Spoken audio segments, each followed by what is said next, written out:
목회를 하다 보면 감사하게도 우리 성도님들께 식사 초대를 받을 때가 많이 있습니다.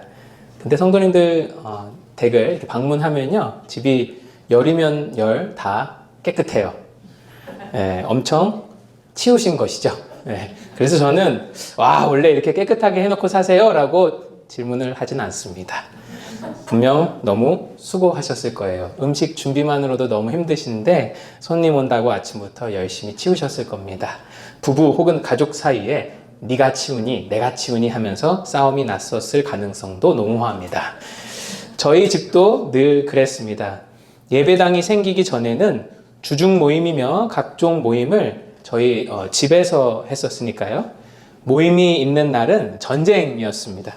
아이들은 치우기 싫어서 막 발버둥 치고 저희는 빨리 치우라고 막 윽박 지르고, 물론 체면 때문에 치우라고 한 것도 있지만 방문하신 분이 쾌적한 환경에서 좀 더 편안하신 환경에서 계시다가 가셨으면 좋겠다라는 마음이 가장 컸기 때문에 이렇게 늘 손님이 오시면 치우려고 했던 거죠.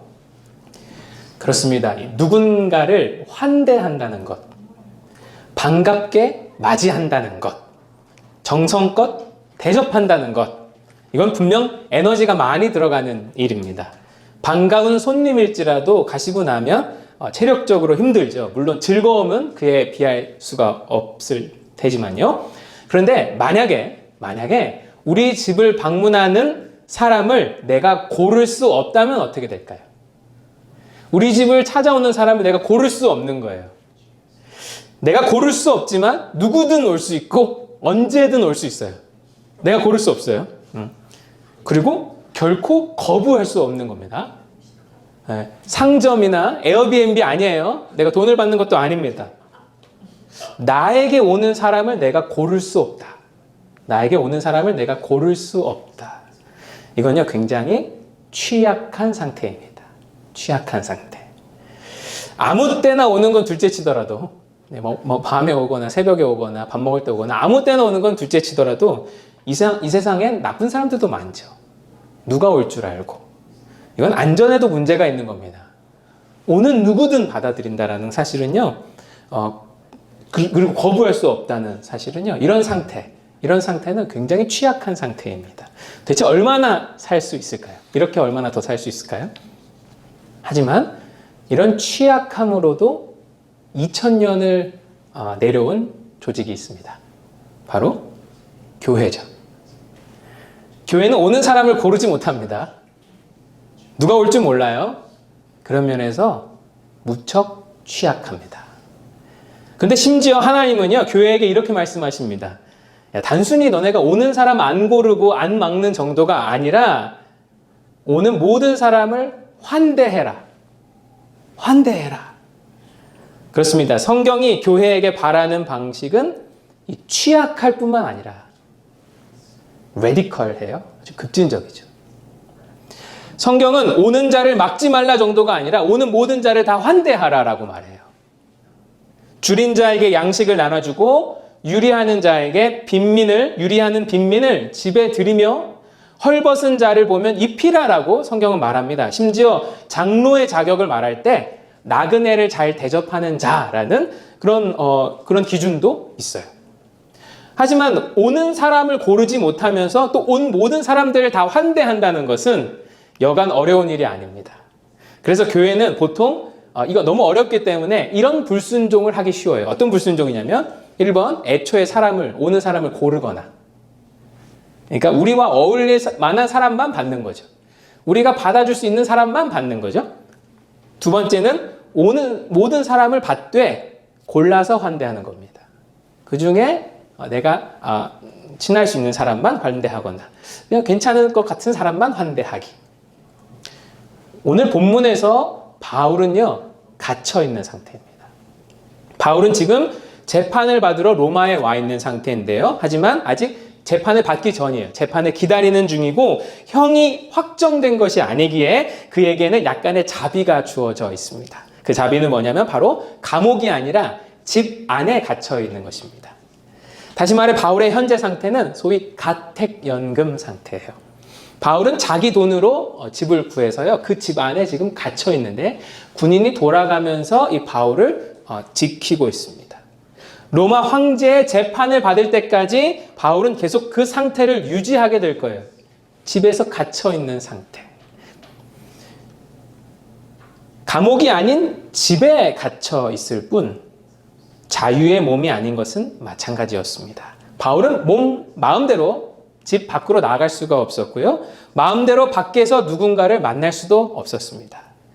로마에서 복음을 전하길 원했던 바울에게 이것은 굉장히 절망적인 일이었습니다. 하지만 바울은 다른 방법을 사용해요. 그건 뭐냐면 바로 누구든 자기 집을 찾아올 수 있게 한 것입니다. 누구든 자기 집을 찾아올 수 있게 했어요.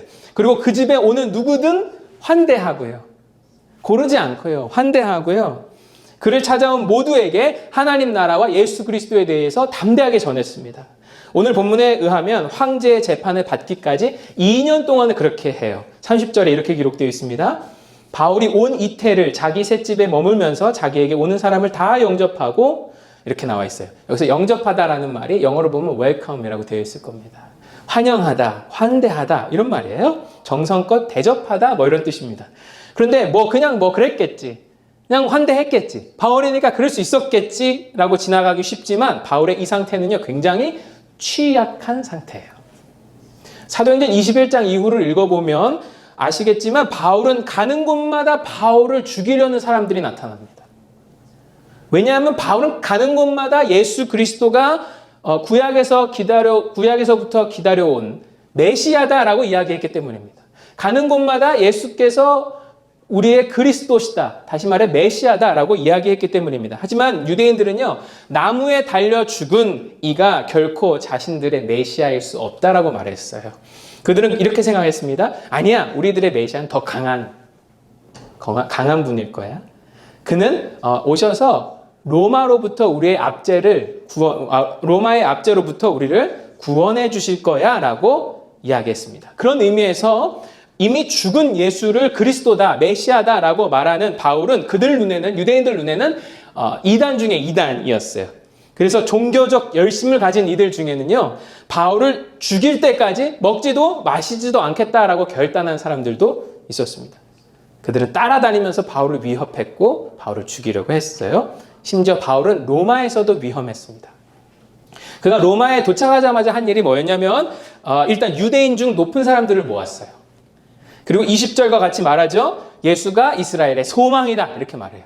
예수가 이스라엘의 소망이다 이렇게 말해요. 다시 말하면 우리가 그토록 기다려왔던 메시아다. 예수가 우리가 그토록 기다려왔던 메시아요. 우리를 구원할 그리스도 바로 예수님이다. 그는 로마로부터 우리를 구원하는 정도가 아니라 우리를 죄와 죽음으로부터 구원해내실 메시아다라고 말합니다. 지금까지 그 이야기 때문에 늘 죽을 위험을 당했는데 바울이요. 어딜 가나 그 이야기 해가지고 죽을 위험을 당했는데 바울은 로마에 오자마자 또 그 얘기를 해요. 아니나 다를까 이 말을 들은 유대인들이 또 수군대기 시작합니다. 그 말을 믿는 사람들도 있었지만 그렇지 않는 사람들도 많이 있었어요. 그래서 서로 맞지 않아서 흩어졌다라고 성경에 기록되어 있습니다. 흩어진 사람들 일부는 바울을 어떻게 처리할까? 저 녀석 저런 말을 하다니 라면서 어떻게 처리할까? 라면서 그것을 계획을 짜기 시작한 사람들도 생겼을 것입니다. 그런 면에서 지금 30절에 나온 것처럼 오는 사람을 고르지 않고 모든 사람을 받아들이며 그 모든 사람을 환대한다라는 것은 바울에게 있어서 굉장히 취약한 상태입니다. 모든 사람을 환대한다는 것은 그에게 무척 위험한 일입니다. 지금 바울의 현 상태는 굉장히 취약한 상태입니다. 우리의 교회도 마찬가지입니다. 교회도 어떤 면에서 늘 취약한 상태입니다. 교회는 오는 사람을 고를 수가 없습니다. 누구든 오면 환영해야 돼요. 그러다 보니까 이런 문제가 발생합니다. 교회에서 사기를 당했다는 사람도 많습니다. 어떤 이단들은요, 그리스도인을 미혹시키고 교회를 무너뜨리기 위해서 교회에 몰래 의도적으로 접근하기도 합니다. 이런 극단적인 이유가 아니라 할지라도요, 교회에는 환대하기 힘든 사람들도 있어요. 어떤 사람들은 얄밉습니다. 자신에 대한 도움을 막 당연하게 여기는 사람들도 있어요. 또 어떤 사람들은 프로 불편러라고 하죠. 네. 모든 것을 삐딱하게 보고 불평이 많은 사람들도 있습니다. 환대하기 좀 어렵죠. 그런 모든 사람들까지 환대하는 것은 사실 어려운 일입니다. 힘들어요.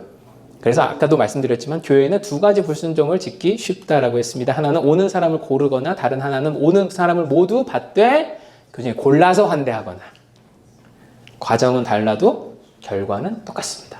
이 불순종의 결과는 끼리끼리라는 문화를 만들어냅니다. 끼리끼리. 최근에 참 안타까운 이야기를 하나 들었습니다. 보통 미국 도시에 한국 대기업이 이렇게 공장을 짓기도 한데요. 근데 이 공장을 지으면 예전에 이제 하청업체라 불렀던 이 협력업체들이 같이 들어온답니다.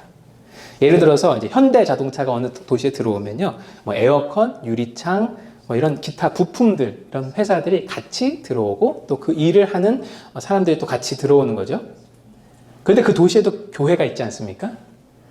그 교회에게는 처음에 누가 오느냐가 중요하답니다. 처음에 누가 오냐. 협력업체 사람이 먼저 오면 앞으로 협력업체 사람들만 온답니다. 그 교회. 그리고 대기업 사람이 먼저 오면 앞으로도 그 교회에는 대기업 사람들만 온대요. 계속 그 기업에서요.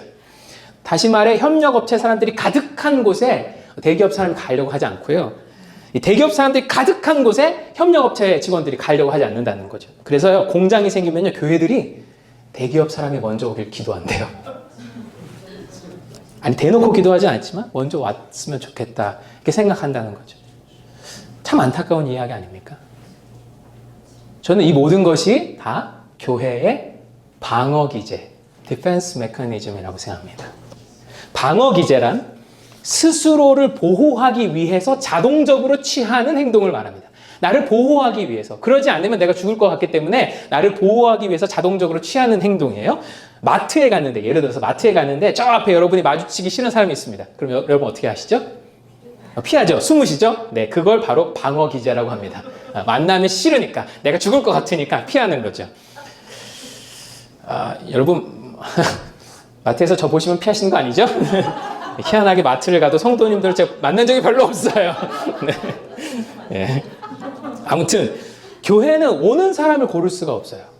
그리고 그 오는 모든 사람을 환대하는 조직입니다. 그러다 보니까 잘못되면요, 너무 큰 피해를 입을 것 같은 거예요. 누가 잘못 오면 너무 큰 피해를 입을 것 같은 거예요. 어떤 한 사람 때문에 공동체가 막 흔들릴 수도 있고요. 어떤 한 사람 때문에 막 많은 사람들이 수고를 해야 되고요. 어떤 한 사람들 때문에 공동체의 분위기가 막 달라지니까요.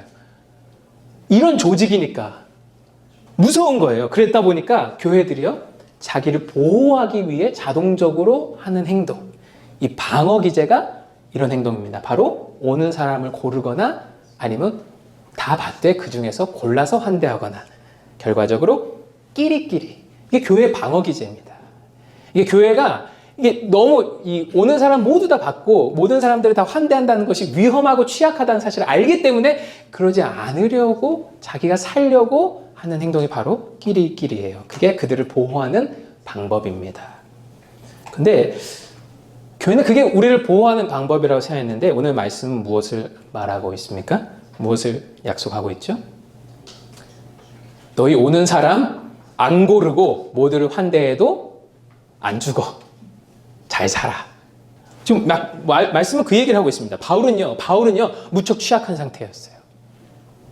오는 사람 안 고르면 대번에 암살자들이 그를 찾아올 수도 있는 상황입니다. 오는 모두를 환대한다는 것은 그의 목숨을 내어놓고 해야 하는 행동이었던 거예요. 심지어 말씀이 강조하는 것처럼 그냥 하루 이틀 한 게 아니라 30절에 얼만큼 했다 그러죠? 이태, 2년 동안, 만 2년을 그렇게 했다라는 겁니다. 근데 바울이요? 안 죽었어요. 아니, 안 죽은 정도가 아니라 그를 찾은 모든 이들에게 하나님의 나라와 예수 그리스도에 대해서 담대하게 선포했습니다. 가르쳤죠. 그랬더니 복음이 거침없이 뻗어나갔어요. 우리 사도행전의 맨 마지막 단어는요, 부사로 끝나는데 거침없이에요. 거침없이 뻗어나갑니다. 여러분, 환대해도 안 죽습니다. 여러분, 환대해도 피해 안 봅니다. 여러분, 환대했을 때 오히려 복음이 거침없이 뻗어나갑니다. 그런 의미에서 오는 사람 고르거나 골라서 환대하기, 그래서 끼리끼리 잘해보기, 오늘 제목처럼 필요 없는 방어기제입니다. 안 죽어요. 필요 없는 방어 기제입니다. 쓸데없는 방어 기제예요. 왜냐하면 환대는 결코 우리를 위험에 빠뜨리지 않습니다. 이것은 하나님의 약속이 있는 말씀이에요. 여러분, 만약에 제가 예배당 이전을 앞두고 이렇게 말했다라고 생각해 봅시다. 여러분, 예산이 부족하더라도 우리의 역량보다 큰 예배당으로 옮깁시다. 믿음의 그릇이 넓어야 하나님이 많이 채워주십니다. 우리가 그곳으로 옮기면 새로운 사람도 많이 올 거고요. 헌금 수임도 늘어날 겁니다. 믿은 대로 될지어다. 여러분, 제가 이렇게 얘기했다라고 생각해 보십시오. 이건 믿음일까요? 믿음이 아닙니다. 이런 걸 만용이라고 해요. 그래서 제가 지금보다 조금 더 큰 곳으로 가자라고 예전 했을 때 여러분이 잘 말씀해 주시지 않았습니까? 목사님 그거 overconfident 한 거 아닙니까?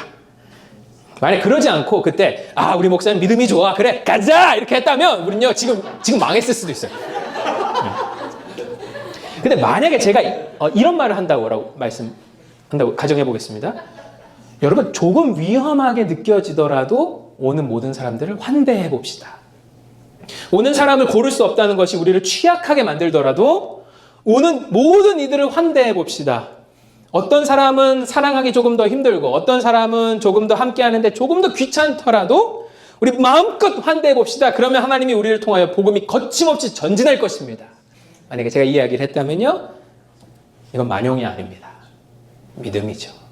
이 둘 차이가 뭘까요? 똑같이 힘주어 강조 이야기인 건 똑같은데 하나는 만용이고 하나는 믿음이에요. 왜 다를까요? 둘 차이점이 무엇입니까? 하나님의 약속이 있고 없고의 차이입니다. 하나님은 우리에게 예산이 부족하지 않을 거라, 돈이 마르지 않을 거라는 약속을 하신 적이 없어요. 그런 약속 하신 적 없습니다. 하지만 하나님은 우리에게 오는 모든 사람을 환대한다면 복음이 거침없이 전진할 것이다. 너희 죽지 않을 것이다. 약속하셨습니다. 그게 조금 위험해 보일지라도 하나님 바울을 지키셨듯 우리를 지키시리라 약속하셨어요. 그래서 우리는 그 약속 믿고, 원래 우리 눈에는 끼리끼리라는 게 우리를 훨씬 더 잘 보호해 줄 수 있을 것 같거든요. 근데 그걸 선택하지 않고 훨씬 위험해 보이고 훨씬 귀찮아 보이는 모든 사람들을 환대하는 그런 방법을 걸을 수 있는 것입니다. 여기 우리 경영학 박사님 계셔서 제가 할 말은 아니지만 교회는요, 경영학적으로 보면요, 진작에 망했을 조직입니다. 왜냐하면 교회는 오는 사람을 고를 수가 없어요. 그리고 오는 모든 사람들을 환대해야 하잖아요. 그러면 이 땅의 교회들을 망하게 하는 방법은 아주 간단하죠. 모든 교회에 사기꾼을 한 명씩 보내는 겁니다. 그리고 그들을 통해서 이 땅 모든 교회를 와해시키는 거죠. 근데 이상하죠? 사단이 그 방법 왜 안 썼을까요? 사단이 지난 2000년간 그 방법 왜 안 썼을까요? 희한하게도 오는 사람 안 고르고 모든 사람 환대하면 그런 말도 안 되는 방법으로 교회는 2000년을 지켜왔어요. 알고도 속기를 반복하면서 교회는 안 망하고 2000년을 지내왔습니다. 저는요, 신학교 와서 교회론을 처음 배웠을 때 그런 생각이 들었어요. 야, 이렇게 했는데도 아직 안 망했다고? 이건 도우심이란 게 없었으면 불가능하다. 이건 도우심이란 게 없었으면 불가능하다. 재밌는 것은요, 기업은 인재를 고르고 또 고르죠. 자기 기업에 오는 사람은 고르고 또 골라요. 면접을 2차, 3차까지 봐요. 그리고 자기 기업에서 최고의 퍼포먼스를 낼 사람을 뽑습니다. 그런데 글로벌 컨설팅사 맥킨지가 조사한 기업의 평균 수명을 조사한 바에 의하면 2015년 기준 한 기업의 평균 수명이 한 15년 정도 된대요. 2027년 정도 되면 기업의 평균 수명이 12년 수준으로 떨어질 거라 합니다. 고르고 골라서 선발했어요. 네? 고르고 골라서. 그리고 고르고 골라서 환대했는데요, 수명이 12년이라는 겁니다. 물론 기업과 교회를 비교할 수는 없죠. 그런데 교회도 기업처럼 빨리 없어질 수 있는 방법이 있어요. 빨리 없어질 수 있는 방법 뭐가 있을까요? 교회도 사람을 고르는 거죠. 그리고 골라서 환대하는 겁니다. 그리고 끼리끼리 잘 지내는 거예요. 그럼요, 12년이 뭡니까? 1년도 안 돼서 망할 거예요. 없어질 거예요. 왜냐하면 그 교회를 통해서는 복음이 전진하지 않기 때문입니다. 여러분, 저는 누가 뭐래도 2000년을 버텨온 이 방법을 훨씬 신뢰하고 싶고 또 신뢰가 갑니다. 저는 그 방법에 저의 믿음을 베팅하고 싶어요. 여러분은 어떠십니까? 그런데도 환대, 끼리끼리라는, 골라서 환대 혹은 끼리끼리라는 그 방어 기제를 사용하시겠습니까? 맨날 대화하는 사람과만 대화하다 가고 오늘 누가 새로 왔는지도 모르는 그런 교회에서 신앙생활을 그렇게 신앙생활을 하시겠습니까? 교회는 환대를 통해서 교회가 되어갑니다. 환대하기 어려운 사람을 만날 때 더더욱 교회가 되어가요. 우리의 기준에 적합하면 환대하고 그렇지 않으면 뱉고 그런 식의 생각으로는요 복음이 거침없이 전진할 수가 없습니다. 왜냐하면 하나님이 그 사람 그 교회는 사용하지 않으실 테니 말입니다. 그런데 그렇다고 해서 성경은 아무 기준 없는 환대를 말하지도 않습니다. 심지어 예수님도 환대하기를 거절하시는 사람들이 있어요. 마태복음 22장에서 하신 예수님의 말씀 중에 이런 비유가 있습니다. 어떤 임금이요 자기 아들의 혼인잔치를 위해서 이 잔치를 베풀었어요.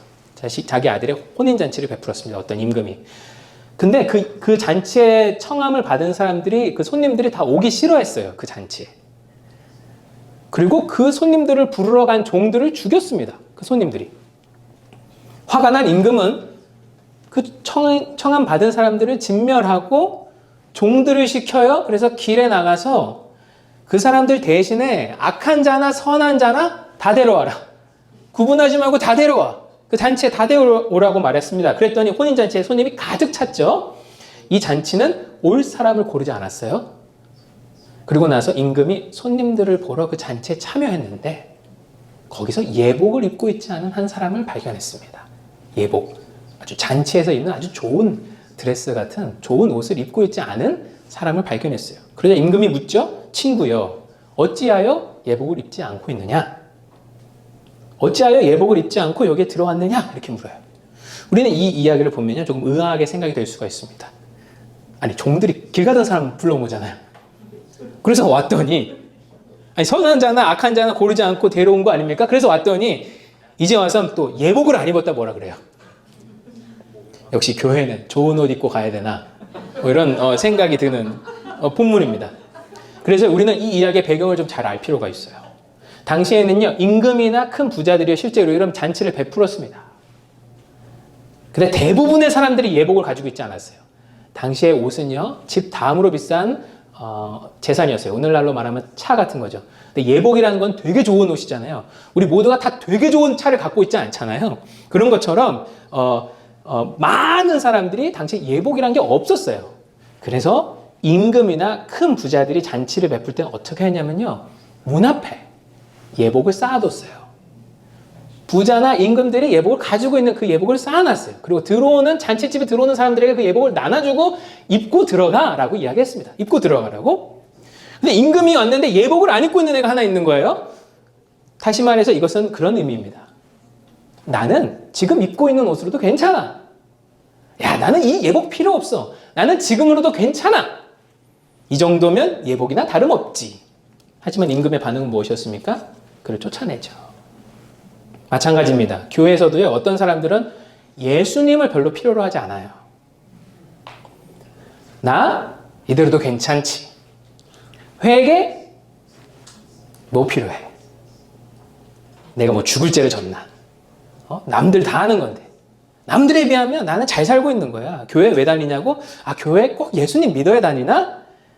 환대가 있는 곳이니까 가는 거지. 가서 적당히 환대를 즐기다 오면 되는 거야. 교회가 아무리 오는 사람 고르지 않고 환대한다 할지라도요, 어떤 사람들은 정작 예수님으로부터의 환대는 받지 못해요. 그들은 교회를 출석하긴 하지만 이렇게 말하는 사람들입니다. 난 이대로도 괜찮아. 난 예수님 필요 없어. 난 회개도 필요 없어. 그런 면에서 우리의 환대는요, 주 예수 그리스도를 가르치는 것으로 이어져야 됩니다. 그냥 환대에서 그치는 것이 아니라 하나님의 나라와 주 예수 그리스도를 가르치는 것으로 이어져야 돼요. 사실 교회가 이 환대의 공동체가 될 수 있는 이유는 우리의 모인 목적이 바로 예배라는 잔치이기 때문입니다. 예배가 왜 잔치입니까? 우리 예수님이 없으면 소망이 없는 자들이죠. 우린 죄에 자주 쓰러집니다. 우리에겐 선한 것이 나올 수 없어요. 우리가 선한 것이 나올 수 없음을 고백합니다. 우린 이 땅의 모든 것이 우리의 영원한 소망이 될 수 없다는 것을 알아요. 왜냐하면 그들은 영원하지 않으니까요. 하지만 우리의 생각은 늘 세상을 향합니다. 영원하지 않은 것을 향해요. 이런 우리가 어찌 완전하신 하나님을 만날 수 있단 말입니까? 이런 우리가 어찌 사망과 심판으로부터 구원을 받을 수 있단 말입니까? 하지만 하나님이 우리에게 그리스도를 허락하셨죠. 예수님을 허락하셨습니다. 그는 우리가 했어야 할 순종을 이루셨어요. 예수님이. 그리고 우리가 받아야 했을 그 죄의 대가를 우리를 대신하여 치르셨습니다. 그래서 우리는요, 그분을 믿음으로 하나님께 의롭다함을 받게 돼요. 아까 그 의복이 필요 없다 하는 사람들은 야 나는 이 잔체로도 의로워라고 말하는 사람이지만 우리는 오직 예수 그리스도를 통하여서 하나님께 의롭다함을 받는 사람들입니다. 그래서 우리는요 그분을 믿음으로 살아갈 힘을 얻어요. 우리는 그분을 믿음으로 다시 일어날 힘을 얻습니다. 예수님 다시 오실 그날을 기다리며 담대하게 살아갈 수 있어요. 예배는 바로 이런 하나님이 베푸시는 은혜, 용서, 위로, 평화, 사랑을요 기뻐하는 잔치입니다. 우리의 용서함 받음을 기억하며 다시금 살아갈 힘을 얻는 잔치이며 그 어떤 상황에서도 하나님이 함께 하시며 함께 하심을 기억하고 담대함으로 기쁨을 얻는 그런 잔치예요. 예배는 하나님이 베푸시는 잔치며 우리는 모두 다 그 잔치에 초대받았습니다. 우리는 이 잔치에 참여하는 모두를 환대할 책임이 있어요. 이를 통해 예수 그리스도의 복음은 거침없이 뻗어나갈 것입니다. 말씀을 정리하겠습니다. 제가 찾아보니까 사도행전 시리즈를 처음 시작한 게 작년 4월 18일이더라고요. 그리고 올해 5월 15일, 그러니까 공사를 시작하기 전이죠. 예배당 이전 공사를 하기 전에 사도행전 마지막 장 28장 초반부를 다뤘습니다. 제가 한 장에 한 본문씩 다뤘기 때문에 지난 5월에 28번째 순서를 했고, 그리고 오늘 사도행전 28장 후반부를 나중에 제가 새로운 예배당에 들어가면 다루겠노라 그때 이제 말씀을 드렸었죠. 사도행전 28장의 후반부를 다루고 사도행전 시리즈를 마치겠노라 말씀드렸죠. 오늘이 그날입니다. 예. 하지만 사도행전의 마지막은요 끝이 아니라 오히려 시작처럼 느껴져요. 저희도 여름 내내 공사를 잘 마쳤죠. VBS도 잘 마쳤죠. 그래서 오늘 함께 축하하는 시간을 갖잖아요. 하지만 오늘이 오히려 시작인 것처럼 느껴집니다. 우리는 오늘 말씀처럼 새로운 예배당에서 신앙생활을 환대로 시작할 것입니다. 환대. 그리고 그 범위가 지역사회로 점점 뻗어져 나갔으면 좋겠어요. 그런 방법을 찾고 있습니다. 여러분, 환대는 결코 위험하지 않습니다. 왜냐하면 하나님이 보호하신다 약속하셨고 이를 통해 복음의 전진을 이루어 가시겠다 약속하셨기 때문입니다. 하지만 우리는 두렵죠. 우리는 두렵기 때문에 오는 사람을 고르거나 골라서 환대하는 그런 방어 기제를 발휘하곤 합니다. 그래서 끼리끼리라는 안전한 방법을 선택하고는 해요. 하지만 하나님은 그 방법이 아니라 환대를 통해서 복음이 뻗어나갈 것이다 라고 말씀하셨습니다. 여러분, 우리는 예배라는 어마어마한 잔치에 초대받은 사람들입니다. 하나님이 베푸신 용서와 사랑, 은혜와 위로에 감사하는 사람들이에요. 우리는 우리의 의로움으로 구원 얻을 수 없음을 기뻐하고 고백하며 기뻐하고 우리에게 주신 그리스도의 의로움을 기뻐하는 사람들입니다. 여러분, 우리는 단순히 끼리끼리 혼자 이 기쁨을 누리다가 사라지기 위해 부름받은 자들이 아닙니다. 우리를 향한 하나님의 부르심은 우리를 통하여 하나님의 나라가 드러나고 주 예수 그리스도에 관한 것을 담대하게 가르쳐 더 많은 자들을 그리스도께 돌아오게 하는 것입니다. 그게 우리의 부르심이에요. 그 시작이 바로 환대입니다. 하나님께서는 환대받을 자격 없는 우리를 환대해 주셨어요. 그 아들을 통해서 우리를 환대해 주셨습니다. 하나님이 예수님 안에서 우리를 환대하셨듯 우리도 우리에게 오는 모든 이들을 예수 그리스도의 이름으로 환대하기를 원합니다. 그건요 무척 취약하게 보여요.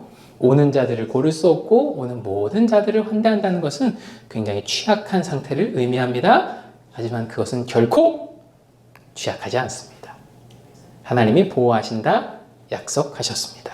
또한 그 환대를 통해 예수 그리스도의 복음이 유대와 사마리아와 땅 끝까지 이룰 것입니다. 하나님은 환대하는 여러분의 삶을 통해서 하나님의 나라를 드러내고 그리스도의 복음을 거침없이 뻗어나가게 하실 것입니다. 함께 기도하겠습니다.